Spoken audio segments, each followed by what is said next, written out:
तो hello everyone, आज की वीडियो में हम बात करेंगे न्यूरो फजी सिस्टम्स। ठीक है, न्यूरो फजी सिस्टम्स। ठीक है, तो क्वेश्चन है कि न्यूरो फजी सिस्टम्स है क्या। ये इंटेलिजेंट मॉडल्स हैं और ये इसमें लर्निंग मैकेनिज्म है।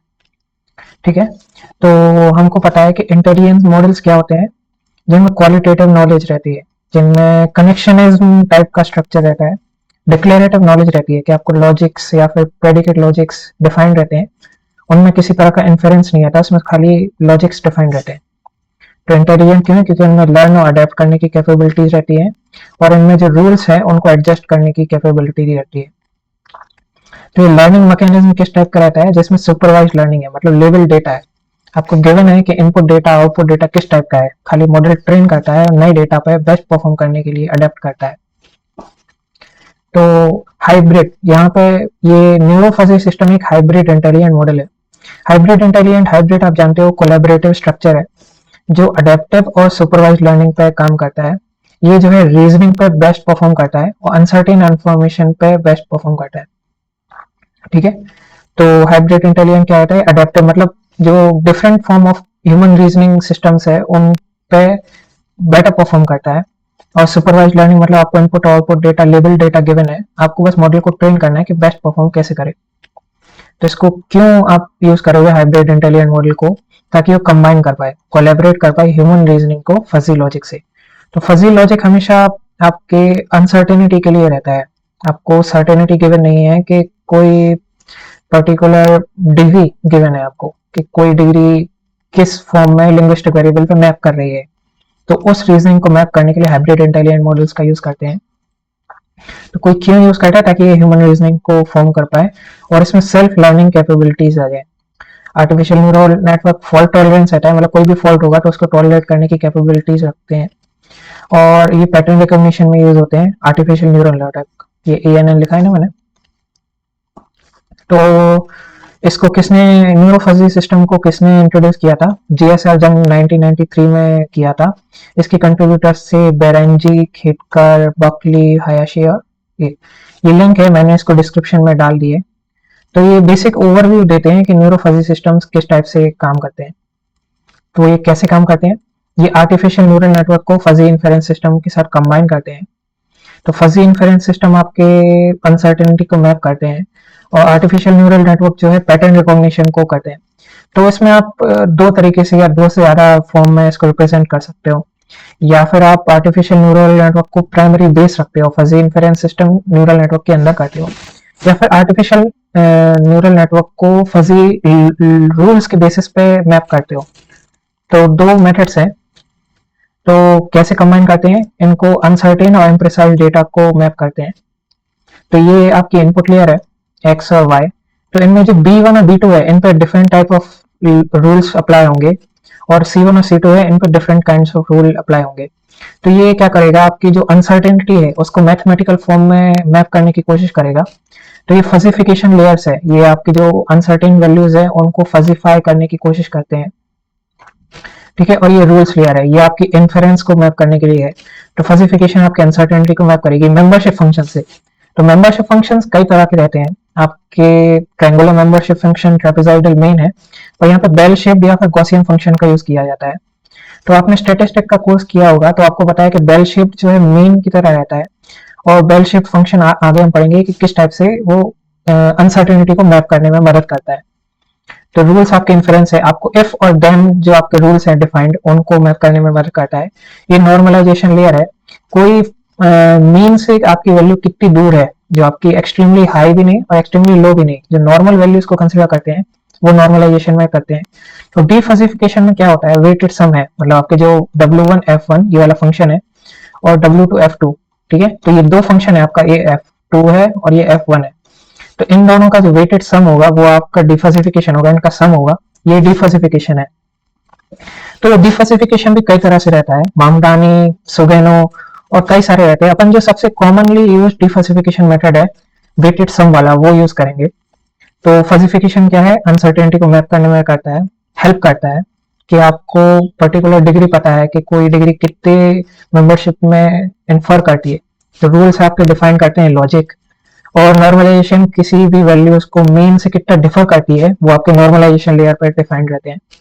तो इसमें दो तरह के रूल्स डिफाइंड हैं क्योंकि दो फंक्शंस हैं और इन दो फंक्शंस का वेटेड सम है। तो आपको क्वेश्चन है कि हमने सबसे पहले क्वेश्चन पूछा था कि न्यूरो फजी सिस्टम क्या है, तो ये इंटेलिजेंट सिस्टम और लर्निंग मॉडल्स है। ये इस हाइब्रिड इंटेलिजेंट मॉडल्स के अंदर होते हैं। इसको जीएसएल जंग ने बनाया था। किसने बनाया था? तो जीएसएल जंग ने बनाया था। ये काम कैसे करता है?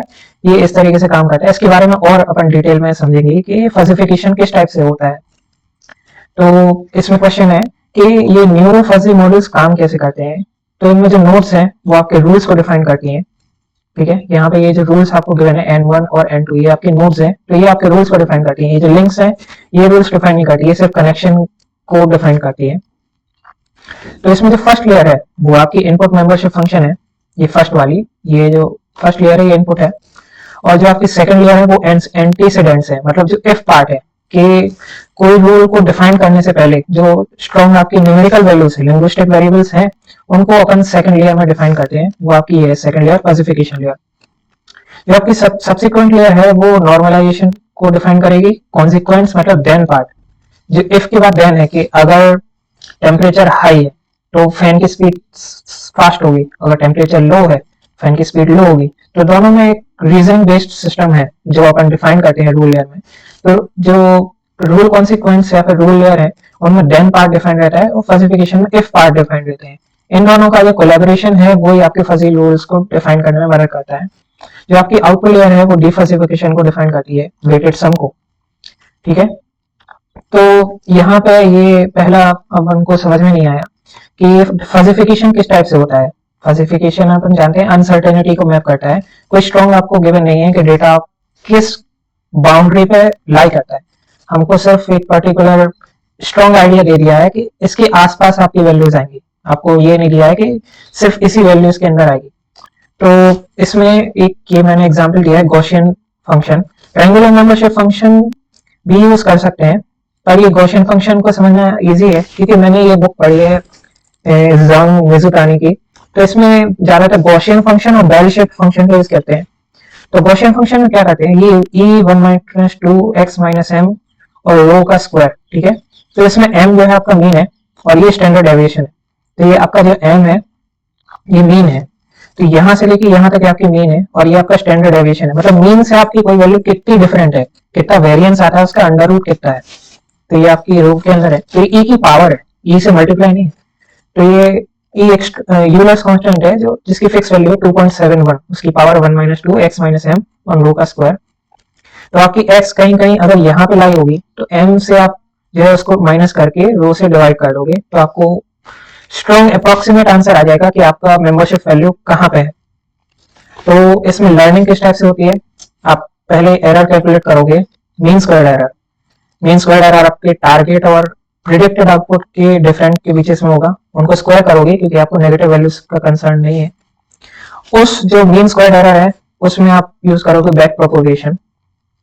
ठीक है, और जो मेंबरशिप फंक्शन है उनको चेंज करोगे या फिर मॉडिफाई करोगे जिससे आपका एरर रिड्यूस होगा। ये जो मॉडल होगा आपने फॉर्म किया वो डेटा को अच्छी तरीके से रिप्रेजेंट करेगा और इसको हाइब्रिड लर्निंग कहा जाता है क्योंकि इसमें जो पैरामीटर्स हैं, जो रूल्स हैं, वेट्स और बायसेस हैं, वो कोई स्ट्रॉन्ग वैल्यूज नहीं है।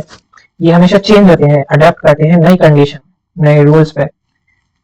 तो इसको क्यों यूज करते हैं, भला कोई क्यों यूज करेगा? तो आपको स्ट्रॉन्ग लॉजिक्स गिवन है, आपको सिंपल न्यूरल नेटवर्क है, सिंपल फजी लॉजिक्स है। तो न्यूरल नेटवर्क और फजी लॉजिक को कोई कॉम्बिनेशन क्यों यूज करेगा? इन दोनों की जो स्ट्रेंथ्स है उनको यूटिलाइज करते हैं, प्रिडिक्शंस अच्छी होती हैं, कंट्रोल सिस्टम्स में इसका ज्यादा यूज है, पैटर्न रिकॉग्निशन में यूज होता है, लीनियर प्रॉब्लम और नॉन लीनियर प्रॉब्लम्स को मैप करने में ज्यादा हेल्पफुल है, अनसर्टेनिटी के लिए अच्छा है, सिग्नल प्रोसेसिंग में यूज होता है। हाँ, जो न्यूरल नेटवर्क है उसको शुरुआत में सिग्नल प्रोसेसिंग के लिए ज्यादा यूज किया था। एक हाई केन की एक बुक है जिसको मैंने पढ़ा था, इसमें सिग्नल प्रोसेसिंग के बहुत कॉम्प्लिकेटेड फॉर्मूलेज गिवन है। तो आप कमेंट सेक्शन में बताइए आपको सिग्नल प्रोसेसिंग के बेसिक आइडिया चाहिए कि न्यूरल नेटवर्क को हेकिन बुक में किस टाइप से यूज किया है, तो उसके बारे में वीडियो बनाने के लिए तैयार हूँ।